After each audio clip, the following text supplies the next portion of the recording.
Здравствуйте, дорогие друзья! С вами Наталья Соколова, ваш проводник в мир шоу-бизнеса. И сегодня у меня для вас история девушки, которая родилась с серебряной ложкой во рту, но так и не стала звездой, хотя все двери перед ней были открыты. Ее мама – легендарная актриса Вера Глаголева, а папа – влиятельный миллионер Кирилл Шубский. Дочка с детства снималась в кино, выходила на подиум у Шанель, училась в ВГИКе. Казалось бы, вот она, блестящая карьера, которая подается тебе на блюдечке. Но к своим 32 годам Анастасия Шубская так и не стала ни актрисой, ни моделью. Но почему? И, кстати, вчера ей исполнилось 32 года, с чем я ее и поздравляю. А теперь прошу вас, поставьте лайк этому видео и обязательно досмотрите до конца, потому что в финале я расскажу вам о трагедии, которая произошла всего через месяц после ее свадьбы. Но обо всем по порядку. Настя Шубская родилась в Швейцарии в 1993 году. Ее детство – это не просто роскошь, это настоящая сказка. Балет, фигурное катание, теннис, гимнастика – старшая сестра Анна танцевала в Большом театре, и Настя тоже пошла в балет. Но вот что интересно, девочка оказалась невероятно своенравной. Балет ей быстро надоел. Слишком медленно, слишком строго, слишком много правил. А в школе она вообще всех удивила. Сдала экзамены экстерном и в 15 лет уже поступила в ГИК на продюсерский факультет. В 15, когда ее ровесницы еще сидели в 9 классе. В 12 лет Настя получила главную роль в фильме «Кадебо» и снималась с самим Леонидом Куравлевым и Львом Дуровым. Потом была мелодрама «Чёртово колесо», которую снимала ее мама. А в 2011-м бал дебютанток от Шанель, фотосессии в Калифорнии, показы Валентина Юдашкина.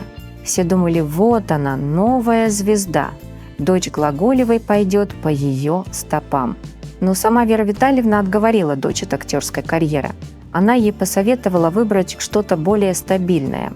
И Настя послушалась, потому что она всегда прислушивалась к мнению матери. А теперь о личной жизни. Многие думают, что именно Александр Овечкин был ее первой любовью. Но нет. До знаменитого хоккеиста у Насти был еще серьезный роман с финансистом Артемом Большаковым.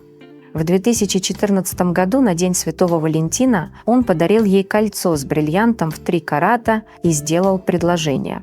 Пара активно готовилась к свадьбе, строила планы, но Артем уехал учиться в Америку, и любовь не выдержала расстояния. Они расстались. Настя осталась одна. Но это длилось недолго. А вот теперь внимание! Мало кто знает, но Настя и Александр Овечкин познакомились еще в 2008 году на летней Олимпиаде в Пекине. Ей тогда было всего 14, ему уже 22. Молодые люди понравились друг другу, обменялись телефонами, но контакты потерялись. И вот спустя 7 лет, в 2015 году, они встретились снова. Настя как раз училась на актерских курсах в Лос-Анджелесе.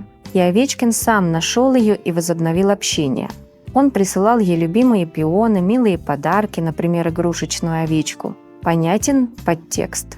Их отношения закрутились со страшной силой, и уже через пару месяцев Александр сделал ей предложение. В августе 2016 года они тихо расписались в Москве. Кстати, в этом ЗАГСе на Бутырской когда-то поженились и родители Насти. Большое торжество они перенесли на 8 июля следующего года. И это было не случайно, ведь на льду Овечкин выступает именно под номером 8. Чествование молодоженов прошло в Барвихе, в День семьи, любви и верности. Как романтично. И вот теперь то самое, ради чего я просила вас досмотреть до конца. На той свадьбе, конечно же, присутствовала и мама Насти, Вера Глаголева. Она пела, танцевала с группой «Иванушки Интернешнл», выглядела цветущей и счастливой. Никто и не догадывался, что в этот момент актриса испытывает страшные боли, и что ее дни уже были сочтены. Всего через месяц после свадьбы дочери Вера Глаголева умерла. Та самая женщина, которая была для Насти не просто родным человеком, а еще и лучшим другом и советчиком. Та, к чьему мнению она всегда прислушивалась. Представляете, каково это? Только что вышла замуж, только-только начинается новая жизнь, и вдруг такой удар. Настя на долгое время исчезла из соцсетей и не давала комментариев. Ее горе было невыносимым. Но жизнь продолжается, и сегодня у Анастасии и Александра 2 сына. Сережа, которому уже 7 лет, и 5-летний Илюша. Кстати, старший сын назван в честь погибшего брата Овечкина, и он уже твердо стоит на хоккейном льду.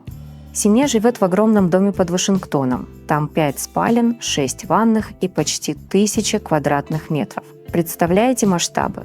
Это ж сколько его нужно убирать. Но что самое интересное, каждое лето, когда у Овечкина хоккейные каникулы, семья обязательно возвращается в Россию.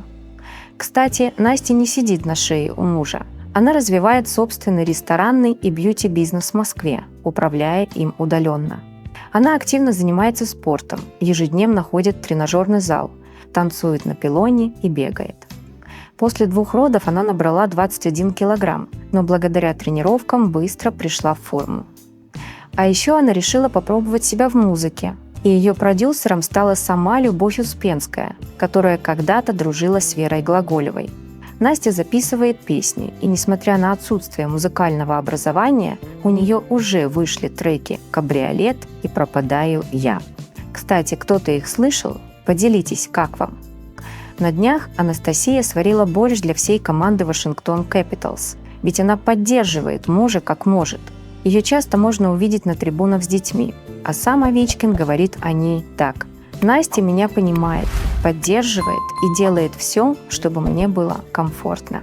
Вот так вот девушка, у которой было все для построения блестящей карьеры, выбрала другой путь – путь жены, матери и бизнес-вумен.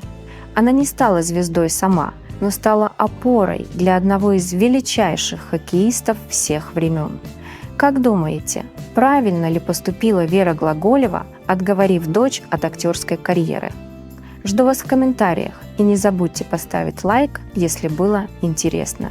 До новых встреч. Пока-пока.